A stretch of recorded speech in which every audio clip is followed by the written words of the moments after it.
ETF index mutual funds నేర్చుకుని stock మార్కెట్లో రాణించాలనుకుంటున్నారా? వెంటనే ఈ నెంబర్కి కాల్ చేయండి.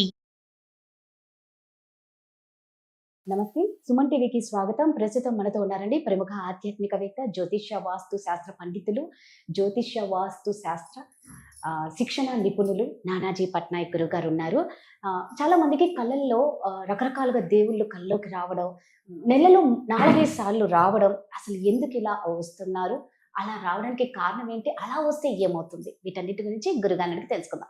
నమస్తే గురుగారు. శ్రీమాత్రే నమః. నేను అన్నట్లు ఇందాక నెలలో 4-5 సార్లు దేవుళ్ళు కల్లోకి వస్తారట. ఓకే. దాంట్లో శనీశ్వరుడు వస్తారు, నవగ్రహాలు వస్తారు, శివలింగం కూడా వస్తుంది, హనుమంతుడు కూడా వస్తారట. అయితే కొన్ని దేవుళ్ళకి అభిషేకం చేస్తున్నట్టు, శనీశ్వరుడికి నూనె వేస్తున్నట్టు కళలు వస్తాయంట.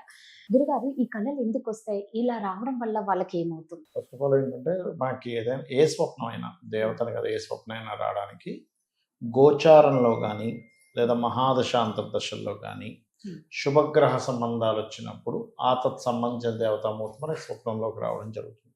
అయితే స్వప్నశాస్త్రంలో చెప్పినటువంటిది, దేవతామూర్తి ఏదైనా వచ్చిందంటే, శివలింగం వచ్చింది, అమ్మవారు వచ్చాడు, కాలభైరవుడు, రకరకాల దేవతా స్వరూపాలు ఏది వచ్చినా శుభ సూచకంగానే చెప్తారు. ఆలయం వచ్చింది, క్షేత్రం వచ్చింది, మంచిదే అంటే దేవతా అనుగ్రహం మనతో ఉంది అనేటువంటి ఒక సంకేతము. ఇక రెండవది, స్వప్నం అనేటువంటిది ఏంటంటే, అమ్మవారు మనకి యాదేవి సర్వభూతేషు స్వప్న రూపేణ సంస్థిత.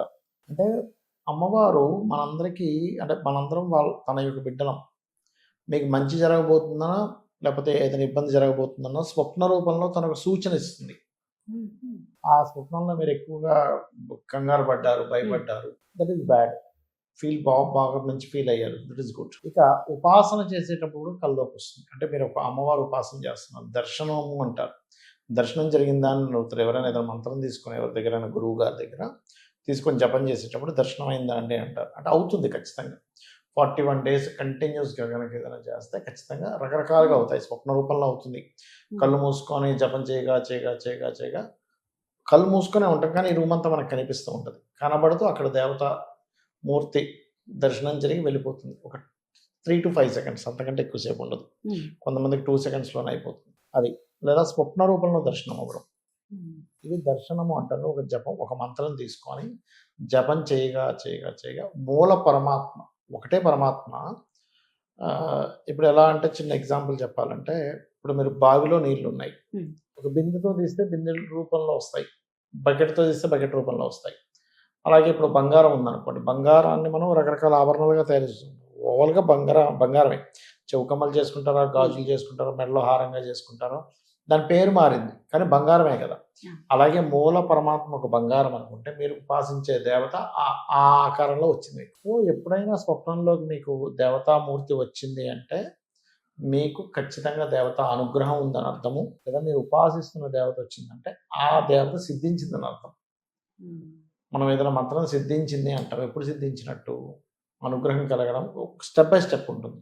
అంటే ఫస్ట్ దేవత కనబడుతుంది, దాని తర్వాత ఇంక కంటిన్యూస్గా చేయగా చేయగా చేయగా చేయగా ఇతను ఏదైతే సంకల్పం అనుకుంటాడో ఆ సంకల్పం నెరవేరడం స్టార్ట్ అవుతుంది. ఎందుకంటే ఈ జీవుడు ఎవరైతే ఉన్నారో మనసా వాచా కర్మణ ఎప్పుడు ఆ దేవతా సంబంధించిన దాంట్లో ఉన్నప్పుడు, అది మీ సంకల్పం కాదు, దేవతా సంకల్పం. అది దేవతా సంకల్పం జరిగి ఈ జీవుడు ఆ పని చేస్తాడు.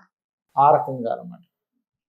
సో దేవతలు వస్తారు, చాలా మంచిది, ఏం ఇది అవ్వాల్సిన పని లేదు. దేవతలు వస్తారు, నిజంగా చాలా హ్యాపీగా ఉంటుంది గురుగారు. కొంతమందికి కళలు ఎలా వస్తాయి అంటే, ఎవరో చంపుతూ ఉన్నట్టు, వాళ్ళ మీద ఇలా పడుతూ ఉన్నట్టు, ఏదో ఇలా వెళ్ళినట్టు. అసలు విచిత్రం ఏంటంటే, అంత నిద్రలో కూడా ఏదో ఇలా ఉలిక్కి పడుతూ గట్టిగా అరుస్తూ, ఎందుకు అలా అవుతుంది గురుగారు? నెగటివ్ అంటే మనకు మహాదశలు అంతర్దశలో మార్పులు వచ్చిన, లగ్నంలో కానీ లేకపోతే ఏదైనా పాపగ్రహ సంబంధాలు లగ్నానికి కానీ పంచమానికి కానీ వచ్చినప్పుడు వాళ్ళకి నెగిటివ్ కళ్ళు వస్తాయి. అలాంటి స్వప్నాలకి స్వప్నశాస్త్రంలో దానికంటే ఒక సిస్టమ్ చెప్పారు. అంటే మీకు ఏ సమయంలో వచ్చింది స్వప్నం, రాత్రి 9కు 10కు నిద్రపోయాం, 9 నుంచి 12 మధ్యలో వస్తే అది 1 year పడుతుంది ఆ స్వప్నం యొక్క రిజల్ట్ రావడానికి. 12 నుంచి 3 గంటల మధ్యలో కనుక మీకు స్వప్నం వచ్చినట్లయితే, ఏదైనా గుడ్ ఆర్ బ్యాడ్, అది 6 months, 4 to 6 months పడుతుంది. ఒకవేళ 3 to 5 మధ్యలో వస్తే మీకు ఏదైనా స్వప్నం 1 monthలో వస్తుంది అని రిజల్ట్. 5 to 6 మధ్యలో వస్తే 10-15 daysలో వస్తుంది. తెల్లవారుజాము లేస్తూ వస్తే విత్ ఇన్ డేస్లో అయిపోతుంది దాని రిజల్ట్ అనేది అని శాస్త్రంలో ఉంది. అదేవిధంగా స్వప్నశాస్త్రం యొక్క రూల్స్లో ఇంకొక ముఖ్యమైనటువంటిది ఏంటంటే, ఇప్పుడు ఎగ్జాంపుల్ నేను ఈరోజు పొద్దున్నే ఏదో ఉదాహరణకి వస్తే ఏదో పూల షాప్కి వెళ్ళేసి వచ్చాను, రాత్రి కల్లో పువ్వులు వచ్చాయి, అది స్వప్నం కింద తీసుకోకూడదు. మన మైండ్ దాన్ని చూడడం వల్ల అది తీసుకుంది అంతే. మనం దాన్ని చూడలేదు, మాట్లాడలేదు, అనుమానించలేదు, దాని గురించి ఎటువంటి డిస్కషన్స్ చేయలేదు, దాన్ని ఏమో అనుభవించలేదు, అయినా సరే మన కల్లోకి వస్తే అప్పుడు అది నిజమైన స్వప్నంగా భావించాలి. ఇంకొకటి ఏంటంటే, స్వప్నం వచ్చినప్పుడు చాలామంది తెలియక ఏం చేస్తారంటే వెంటనే పొద్దున్న లేచి నిద్ర లేచి చెప్పేస్తారు. అలా చెప్పకూడదు. ఇక్కడ 2 రకాలు. ఒకటి ఇబ్బందికరంగా ఉండే స్వప్నాలు కొన్ని వస్తాయి, కొన్ని మనకు ఆనందాన్ని ఇచ్చే ఉంటాయి, హ్యాపీగా ఫీల్ అవుతాం. హ్యాపీగా ఫీల్ అయ్యి మంచి స్వప్నంగా అనిపించినప్పుడు నిద్రపోకూడదని చెప్తారు. అంటే నిద్ర మెలకు వచ్చేసింది, చక్కగా కాలకృత్యాలు తెచ్చుకొని దేవత ఆరాధన చేసుకోవచ్చు. కానీ ఇబ్బందికరమైన స్వప్నం 1 గంటకు 2 గంటలకు వచ్చింది, కాళ్ళు చేతులు కడుక్కొని అలా నిద్రపోయి ఈ నమశివాయ మంత్రం చదువుతూ నిద్రపోతే ఇంకో మంచి స్వప్నం రావడం వల్ల ఈ దుఃస్వప్నం యొక్క ప్రభావం తగ్గుతుంది. ఇప్పుడు గురుగారు మీరు అన్నారు 3 నుంచి 5 లోపు వచ్చే అవునండి, కళలు అంటే ఒక నెల రోజు. అవునండి, అవును. ఈ 4 గంటలకు వచ్చే ఎవరన్నా అంటే ఎవరు కలగంటున్నారో వాళ్ళే చనిపోయినట్లు కల వస్తే అప్పుడు ఏమన్నా చెడా? మంచిదేనండి. కల గనక వాళ్ళు చనిపోయినట్టుగా వస్తే కళ చాలా మంచిది. వాళ్ళకి వేరే రకంగా ఉండే దోషం తొలగిపోయింది అని అర్థం అనమాట. అంటే వాళ్ళకు ఉండే గండం తొలగిపోయింది స్వప్నంలాగా చనిపోయినట్టుగా వస్తాయి. ఇంకోటి ఏంటంటే, స్వప్నం మనకు వచ్చినప్పుడు పర్టికులర్గా నిద్రలేచి వెంటనే చెప్పకూడదు ఎవరికి కూడా. నిద్రలేచి కాలకృత్యాలు తెచ్చుకొని చక్కగా పూజ చేసుకొని ఆలయానికి వెళ్ళొచ్చి మధ్యాహ్నం భోజనం అయిన తర్వాత చెప్పాలి. ఎటువంటి స్వప్నం వచ్చినా గజేంద్ర మోక్ష ఘట్టం గనక విన్నా చదివినా ఖచ్చితంగా దోషం ఉండదు. గజేంద్ర మోక్షం అంతా నాకు అవైలబుల్ లేదంటే యూట్యూబ్లో ఉంది, మీకు కొడితే 1 అవర్లో మొత్తం వినొచ్చు. లేదా షార్ట్ ఫామ్లో గజేంద్రుడు అనేటువంటి ఆ ఏనుగు తన సమూహంతో అడవిలో వెళ్తున్నాడు. త్రికూట పర్వతంలో జరిగింది. వెళ్తూ ఉండగా దాహం వేసింది, చుట్టూ చూడగా ఒక దగ్గర కొలను కనపడింది. అక్కడికి సమూహం మొత్తము కలిసి అక్కడికి వెళ్ళాయి, కాసేపు నీళ్ళు తాగి వెనక్కి వచ్చేయకుండా అక్కడ కొంతసేపు ఆడుకోవడం మొదలుపెట్టాయి. ఆ నీళ్ళు నాటి ఇసురుకొని ఆ చెట్లు పీకేసి రకరకాల. అందులో నుంచి ఒక ముసలి కదిలొచ్చింది. ఈ అల్లరంతా చూసి గజేంద్రుడు కాలు పట్టుకుంది. వారిద్దరి మధ్యనే కొంతసేపు పోరాటం జరిగింది.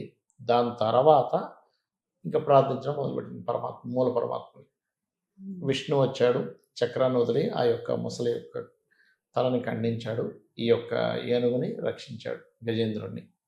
ఈ ముసలి ఎవరైతే ఉన్నారో పోయిన జన్మలో ఒక గంధర్వుడు, హాహా ఊహు అనే ఒక గంధర్వుడు, ఒక సాధువు నీళ్ళ దగ్గర అలా కూర్చొని జపం చేసుకుంటుంటే గంధర్వుడు వాళ్ళ భార్యల్ని వాళ్ళ ఉండేటువంటి వాళ్ళని ఆనందింపజేద్దామని నీటి లోపల నుంచి ముసలిలా కాలు పట్టుకున్నాడు.